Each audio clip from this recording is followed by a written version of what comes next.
log in. So thank you again, everyone, for joining. The intention of this webinar is to help you all become prepared for the renewal application process and just becoming more knowledgeable about the process.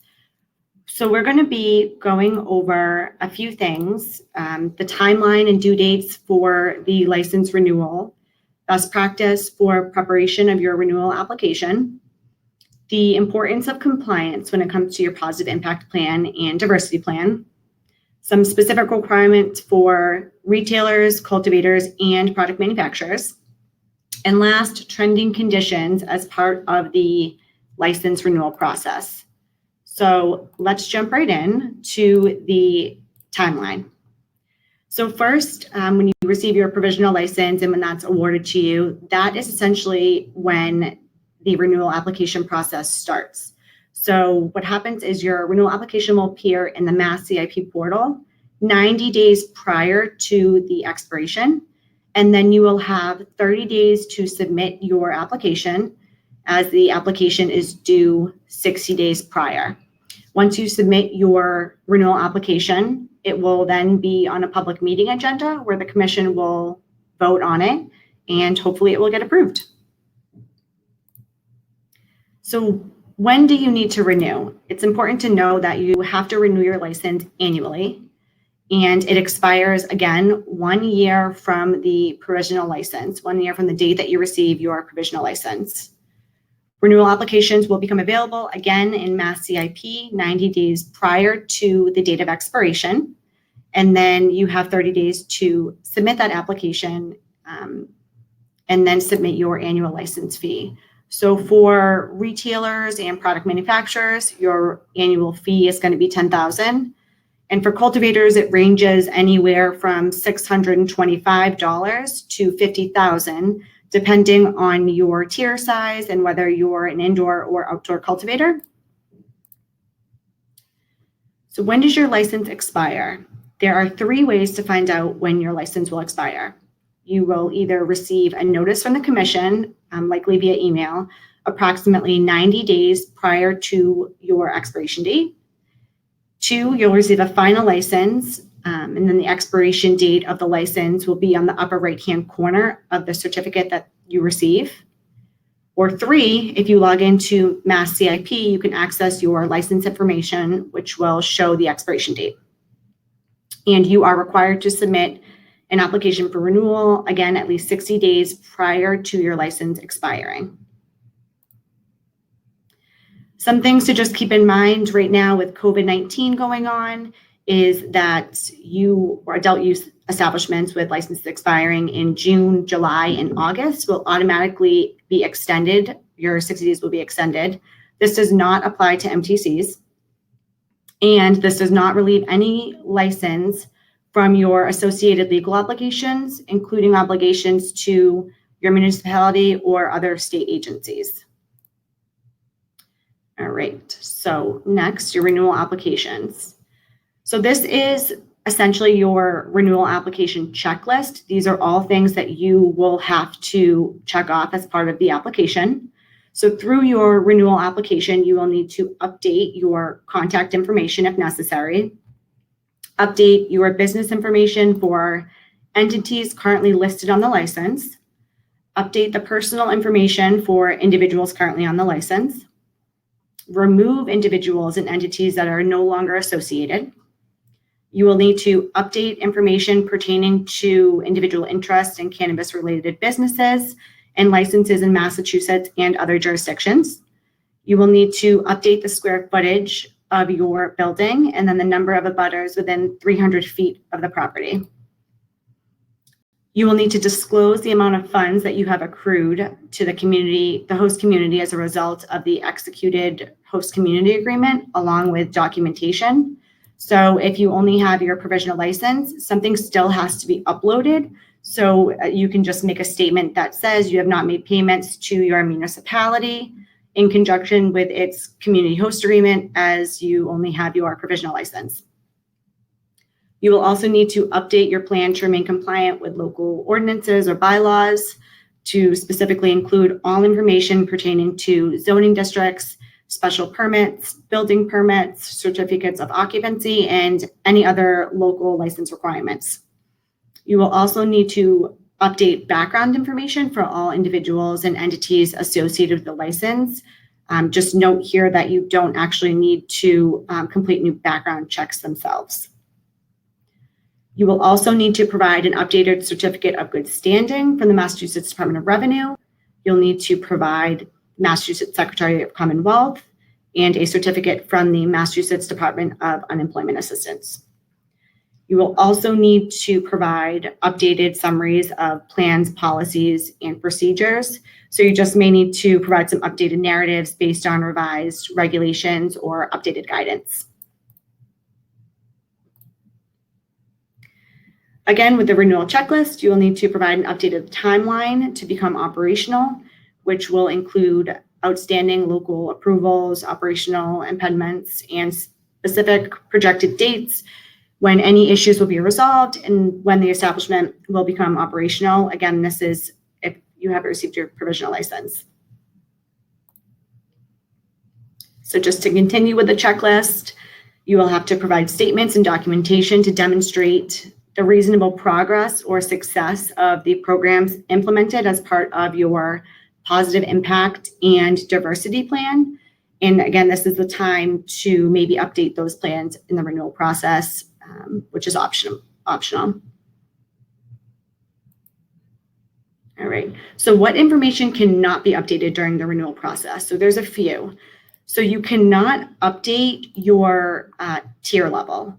So you cannot, so pretty much with the tier level, if you want to update your tier level, you would have to submit a voluntary tier relegation request form.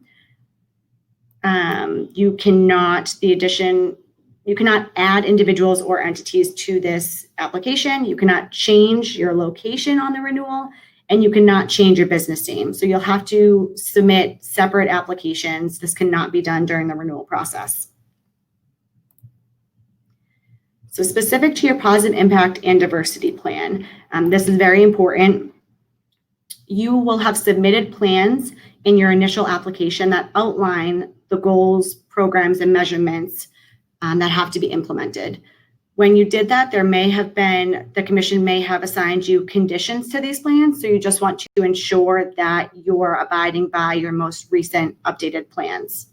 You'll have to utilize measurements and overall metrics to demonstrate progress of such plans. So progress will be if you only have your provisional license. Success of these goals will have to be if you have your final license. And down the bottom, just licensee, so you are required to demonstrate progress or success of each goal. Again, even if you only have your provisional license, you have to show success or progress to your goals that were outlined in your plans. So how do you demonstrate compliance with these plans? You'll have to provide a description of progress and success of each goal listed on your plan, as well as documentation to demonstrate the progress or success in these plans, which may include internal reports with verifiable data, service and vendor agreements, employment reports, employee surveys, training materials, news articles, third-party documentation, or documentation of donations that you may have made. So license-specific requirements, again, this will be for retailers, cultivators, and product manufacturers. So retailer requirements. For specific to co-located marijuana retailers only, you may submit a policy and procedure to ensure adequate patient supply is available, and you will have to submit policy and procedures for determining reasonable substitutions of marijuana types and strains. You will also have to provide a response to move on to the next section of your application. So when you're filling out your application, it will ask you to submit a document. You can't move on to the next portion of the application until you upload a document or fill in an appropriate section.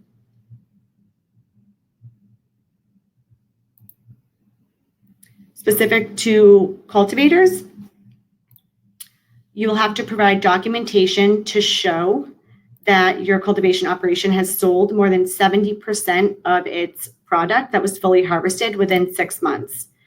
If you did not sell more than 70%, the commission may relegate or reduce your tier level. So with that said, this may also be the time to increase your tier size. And if you do want to look into that, we can discuss that further after this webinar. Cultivators will also have to document or provide documentation of metric reports showing cultivation and production history, including a statement of whether the plants or inventory suffered a catastrophic event since the issuance or last renewal of your license. You will have to provide transfer, sales, and tax payment history, as well as sales contracts, existing inventory, and inventory history. You will also have to provide any other factors or documentation relevant to ensuring responsible cultivation, production, and inventory management. You will also have to provide an energy compliance letter, which would be prepared by either a licensed engineer or architect, as well as an energy and water usage report of over a 12-month period. All right, so product manufacturer specific requirements.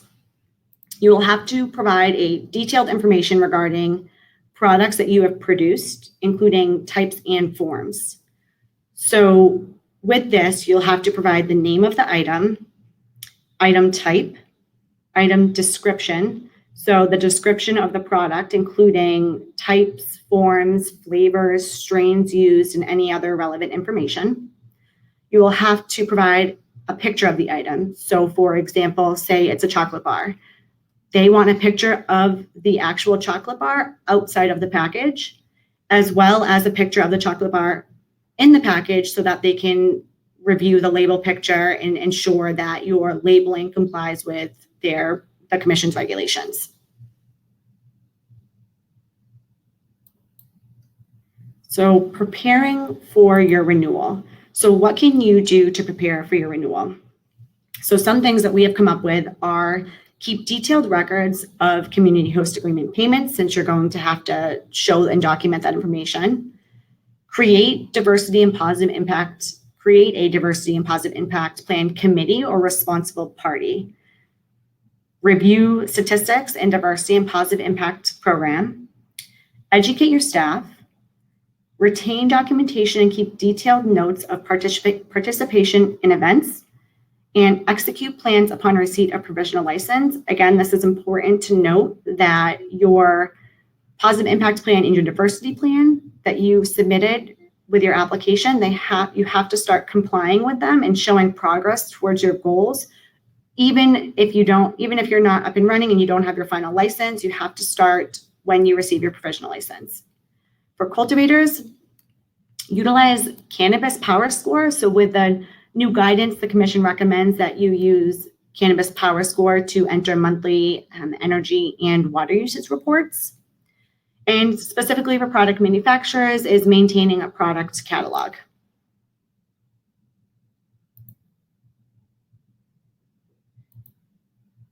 So what are some trending conditions? So when you submit your renewal application, like I said previously, it will go before, it'll go on a public meeting agenda and the commission will vote on it, and they may provide you some specific conditions that go along with your renewal.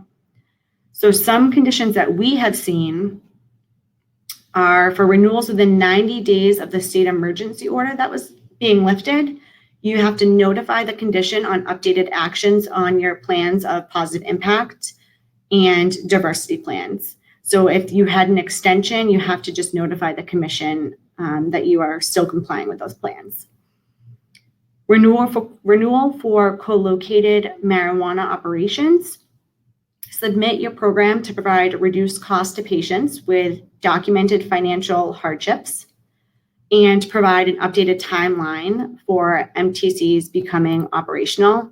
So for this, if you have an adult use license up and running, but your MTC license is not operational yet, then this is where the commission will ask you for an updated timeline. And then any additional evidence of progress towards your goal, if you don't feel that you've provided enough evidence that shows progress or success towards your goal, the commission may just ask you to provide additional evidence.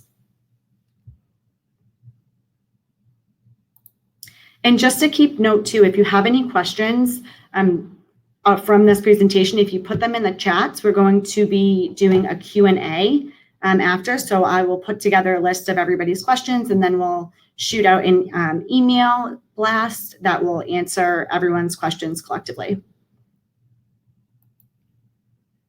And that is essentially an overview of the renewal application process. So again, if you have questions, put them into the chat box and we will answer them post-event, and we will email all of you. Also, just to note, the Cannabis Control Commission has an FAQ on license renewals. So if you go to the link below, and we will also send out a copy of this PowerPoint, and you go to this link, you may find some frequently asked questions here that will be available to help you. And then also just to keep in mind, along with the PowerPoint being sent to everybody, we are also going to be posting this PowerPoint on the Vicente website, as well as our YouTube page, so that you can have access to it. If you ever have any questions with the renewal process, VS is here to help you and assist you with that process and answering any questions or helping you to walk through it. So you can just reach me at my email address listed below. Again, this is an overview of the renewal process, and I hope that everybody found this to be helpful. Thank you so much.